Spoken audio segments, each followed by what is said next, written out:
So, I've been working night shifts at a small hotel in northern Greece for the past 2 years. It's a quiet place, only 4 floors, mostly older tourists. Nothing exciting. I actually like the silence, but about a month ago, something weird happened. A couple checked in around 11:30 p.m. Nothing unusual. They looked tired, barely said a word. The guy signed the check in form, and before I could even offer them a room options, he just said, "Room 313, please." Here's the thing, there is no room 313. Our third floor has rooms 301 to 312. I've walked those halls hundreds of times. I told him politely, "I think you mean 312, maybe." He just smiled and said, "No, 313 is fine." Before I could respond, he handed me a key. Not one of ours, old metal key, red tag, 313, engraved. I froze. I felt wrong in my hand, cold, like it had been in a freezer. The woman with him hadn't said a word yet. She just stared at me the whole time. Eyes completely black, not like horror movies. Black, I mean, there was nothing there. No lights, no reflection, like two holes. They walked off toward the elevator without another word. I tried to stop them, explain again, but when I followed them upstairs, they were gone. No sign of them. I checked the cameras. Elevator went up to third. They stepped out, walked down the hall toward 312, then they turned left. There isn't a left turn there, just a solid wall. But in the footage, they walk into the wall and disappear. I showed it to my manager the next morning. The camera must have glitched and deleted the file. I didn't imagine it, and I didn't imagine what I found the next night. The key on the front desk, same red tag, same number, 313. Since then, I hear a phone ringing every night around midnight, but only from that side of the third floor. From nothing. I stopped going up there alone. Last night, I picked up the front desk phone just to check the line. There was a voice, a whisper. "Room 313 is ready for you." Bro, that was fucking boring. I can't believe that I spent the last 4 minutes reading this shit. "Oh, room 3013 is ready for you. Boo-hoo."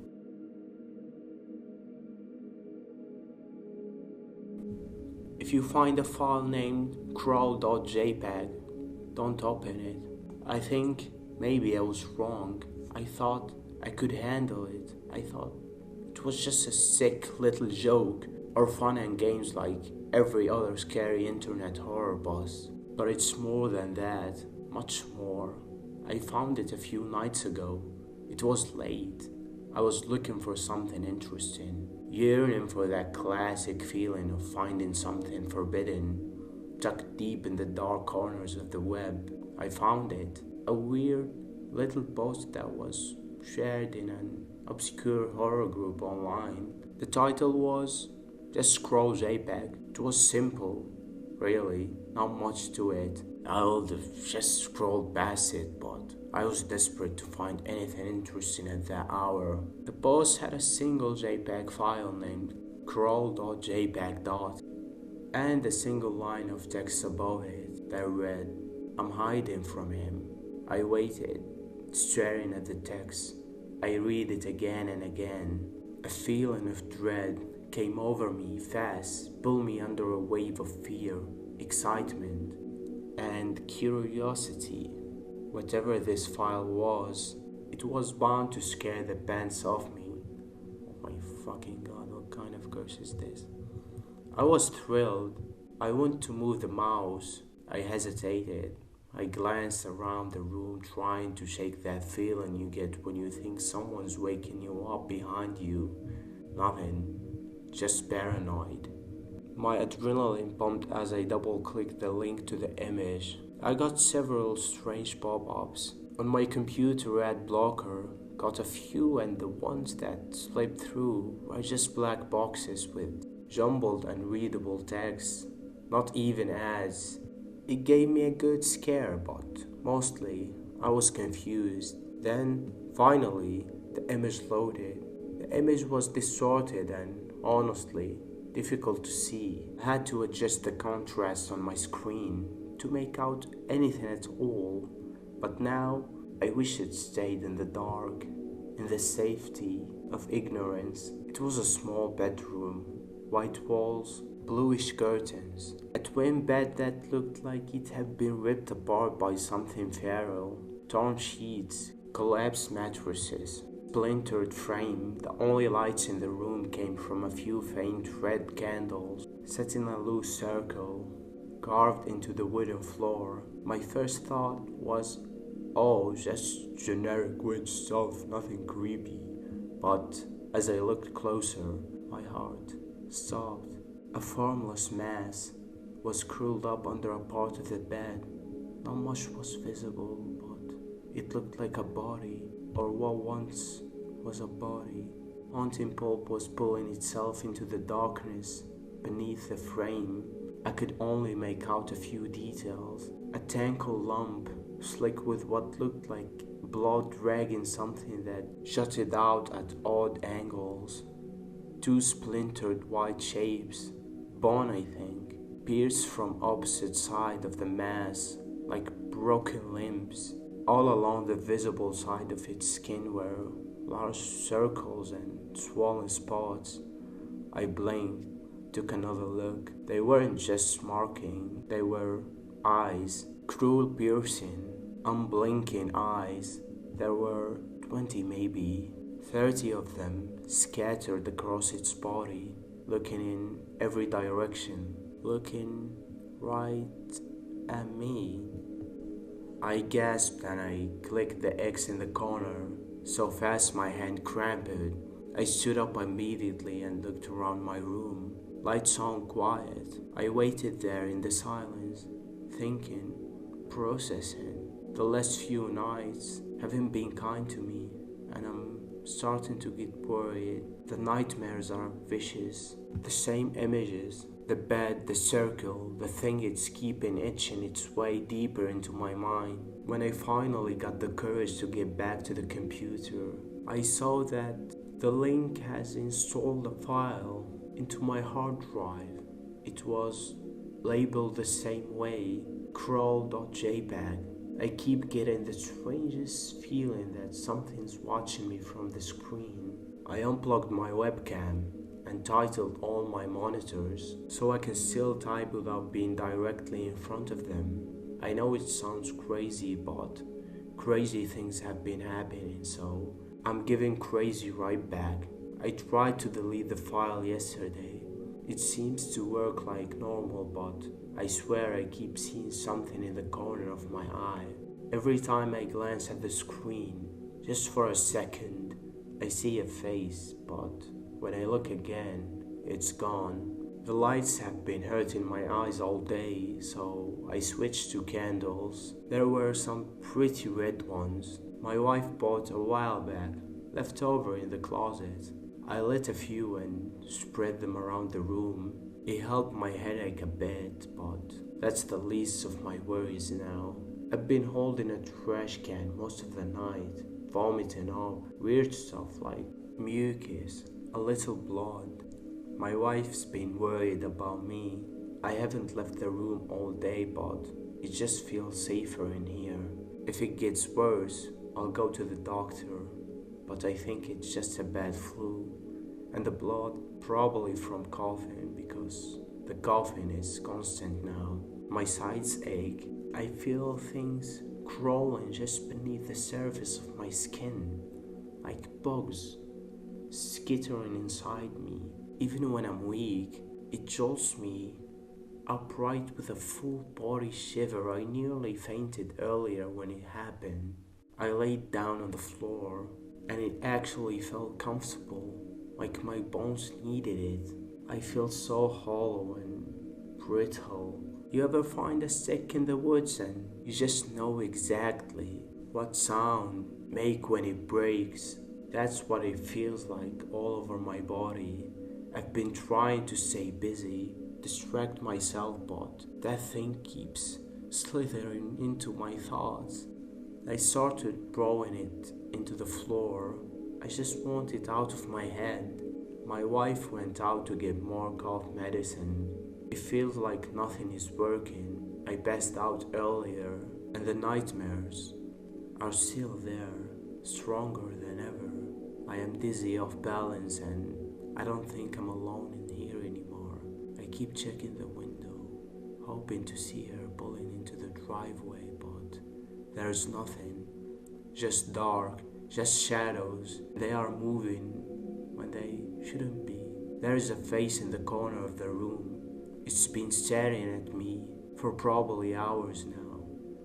I don't want to look directly at it. I'm trying to hurry and type this out before something worse happens.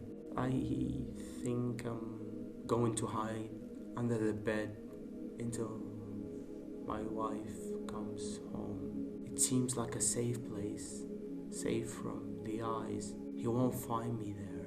Crawl, JPEG. Leaving Dartmouth was easy. The busy streets and the pile of garbage all around town weren't really what I was into. The moment I got onto the bus, I let out an audible sigh of relief. I was finally coming home. Nova Scotia is truly beautiful. The scenery as green as the ferns that lay upon the land. It really was enjoyable. First few hours, up until I noticed something was off about the people that rode on the bus with me. They were quiet, and I know people on public transportation are usually quiet. Of course they are, dumbass. But I mean, I hadn't heard one word spoken, one cough, sneeze, or even a breath. I thought this was weird but didn't think much of it until we made it to our first stop. The driver announced over the PA we could leave the bus for 15 minutes to stretch our legs. Excited to finally be able to stand up, I waited for the people in front of me to get up first before I left, but no one did. After a minute, I got up and started walking down the aisle. Everyone had their eyes locked on me, feeling uneasy but still not convinced anything weird was going on. I got off the bus, had a few cigarettes and got back on. As I boarded the bus, everyone looked as though they had nodded off, yet there was no snoring. Odd, not everyone snores, so I guess the bus was just full of nose breathers. Sitting back in my seat, I looked up to see everyone was turning their heads away from me, as if they were staring again. Seriously freaked out. Now I planned on just getting off at my next stop and taking the next bus. Not 30 minutes into drive, I noticed the bus taking an off-ramp, and then fog came. As we drove down the road, it came rolling in like I've never seen. I couldn't even see a foot out of my window. That's when the bus stopped, freaking out from all the previous events. I felt anxiety coming strong. The lights flickered in the bus and then went out. It was pitch black. Checking the time on my phone, it read 2:45 a.m. Confused as it's only been a few hours since I was on the bus and I left at 3 p.m. All at once, synchronized whispers filled my head. You are not supposed to be here. How did you get here? I felt hands grabbing at my body. I was flailing my arms and kicking my legs. Then I saw a face, not 2 inches from my own. The eyes were hollow, and the mouth hang open from a jaw that had to be dislocated. Then the lights came on and everyone was gone. I thought I just had a bad dream, but what happened to all the passengers? The bus driver staring at me with a grin in the reviewer mirror announces on the radio, "Next stop, Port Hawkesbury." It was the longest hour of my life. I just wanted off that bus. Arriving in Port Hawkesbury, I bolted off the bus and looked back. The bus was gone, like it wasn't even there. I called my friend who picked me up and drove me the rest of the way home. He was different, not speaking at all the whole way home and not saying goodbye as he dropped me off, just peeling away. I got a call from my friend asking where I was. Confused, I told him, "You literally just dropped me off, and what was up with you?" Not responding to me or making conversation at all. He responded with, "Come on, stop messing with me. I'm outside of where you told me to pick you up.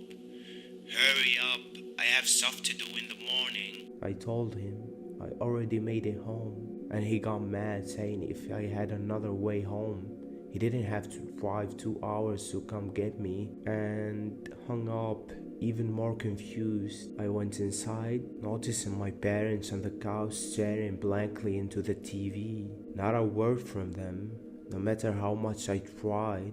Freaking out, I ran to my room, shut and locked the door. When I heard it again, "You're not supposed to be here." "Leave." The whisper stayed even with my hands covering my ears so hard it felt like I was going to crush my own skull. My parents called asking when I was going to arrive home. Not knowing what to say, I told them I got stuck in a Port Hawkesbury and that I was going to stay the night there in my room right now. Writing this out, I can text my friends and call them, and the internet works as usual. I'm starting to think I'm stuck in some kind of alternative universe and I don't have the slightest clue on how to leave. Please help me. There is a cartoon episode that aired once and was almost immediately banned. But rumor has it, if you watch it alone after midnight, something follows you.